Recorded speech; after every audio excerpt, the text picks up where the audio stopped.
Hey everyone, today we'll be reading Treasure Map by Stuart Murphy. Look what I found, yelled Matthew as he raced into the clubhouse. The members of the Elm Street Kids Club all watched as he unrolled a big piece of paper. It's a treasure map, said Matthew. Treasure map, repeated Petey, Meg's pet parrot, as everyone crowded closer to see. So a parrot is a type of bird. Wow, buried treasure, said Danny. That X must be where it's buried. Look at the date, said Matthew. It's more than 50 years old. It says, start here, says Sherry. And the arrows pointed to Elm Street and First Avenue. That's our corner. It looks like the treasure is buried somewhere in that new Wonderland Park, said Meg. Let's go. I'll bring a shovel, said Jed, just in case we find the buried treasure. So see their map?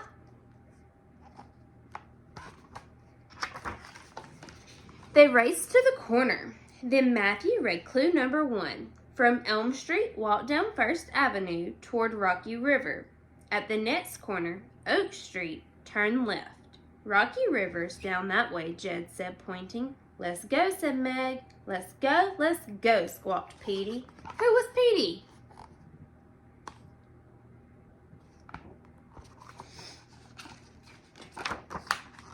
They turned onto First Avenue and marched toward Oak Street. Jed led the way. Sherry put on her baseball cap and jumped behind Jed. Danny followed, rubbing a new penny for good luck. Meg shoved her comic book into her pocket and joined them, and Matthew hurried behind with the map.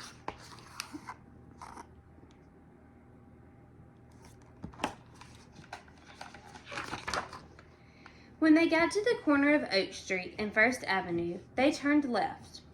Here we are, said Jed, and Wonderland Park is over there. What's next? Ooh, look, there's a clue number 2, guys.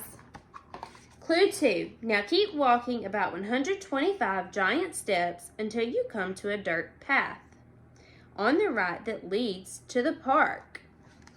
Gosh, that's a lot of steps, said Danny. Lots of steps, chimed in Petey.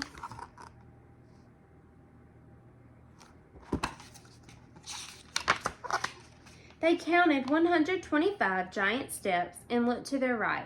There's no dirt path, said Danny, but there's a big sidewalk, and it does lead to the park, said Meg. It looks like it's in the right place, said Jed, pointing to the map. Maybe it was a dirt path 50 years ago, said Sherry.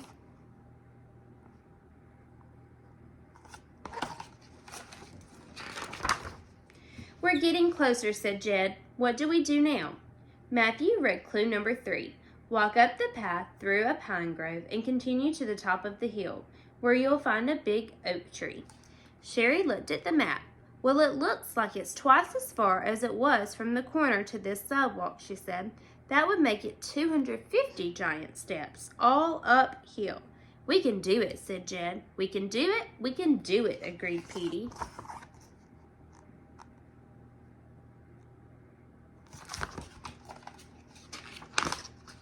While Jed counted off 250 giant steps, they passed through a group of pine trees and reached the top of the hill. I don't see any big trees here, said Danny, as he sat down on an old stump. Me neither, said Jed. He picked up a newspaper from the ground and fanned himself with it. Wait a minute, said Sherry. That stump was once a big tree. This could be the place after all. Matthew looked at the map. I think Sherry is right, he said. So you see the old stump? So a stump is a tree that's been cut down. Okay, said Jed excitedly. Now what? Matthew read clue number 4. Cross Rocky River where you see a great big rock. Nearby, look for a flat rock with a big X on it. X marks the spot. They started walking toward the river, and pretty soon they came to a big moss-covered rock. This must be it, said Matthew, looking at the map to be sure. Everyone started looking for a rock with an X on it. Everyone except Petey, that is. He just plopped himself down for a rest.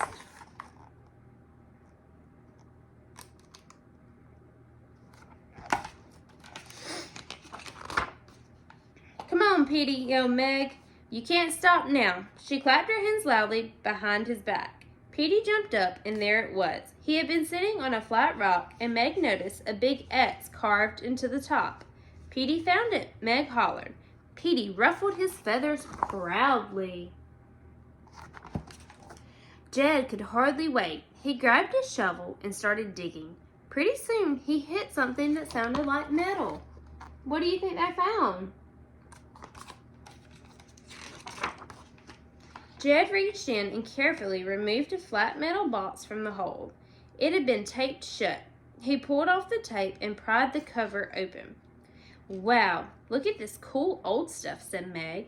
It's a time capsule from another kids' club a long time ago, said Danny. So a time capsule is sometimes when people bury things for other people to find or themselves to find. And it's kind of like a flashback from that time period. So see, Elm Street Gazette. So by now, so this one was July 9th, 1950.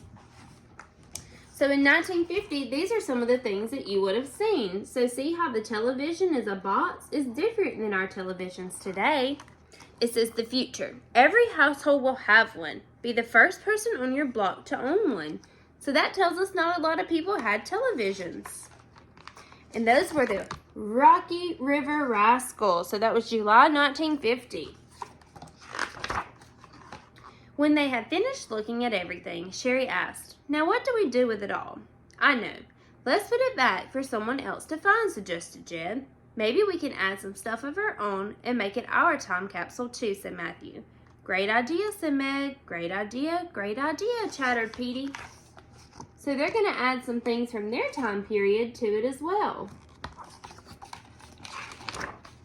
"I'll put in my lucky penny," said Danny. "It's got this year's date on it." "Well, I'll add my baseball cap," said Sherry, and it went in. "Whoever finds it might like my comic book," said Meg. "I'll add this newspaper," said Jed. "It has all of today's news in it." Matthew pulled out a picture of the group that he carried in his pocket. He wrote, "Elm Street Kids Club," and the date on the back and tossed it in. Petey grabbed a loose tail feather with his beak and put it right on top. So see there? They're adding to the time capsule.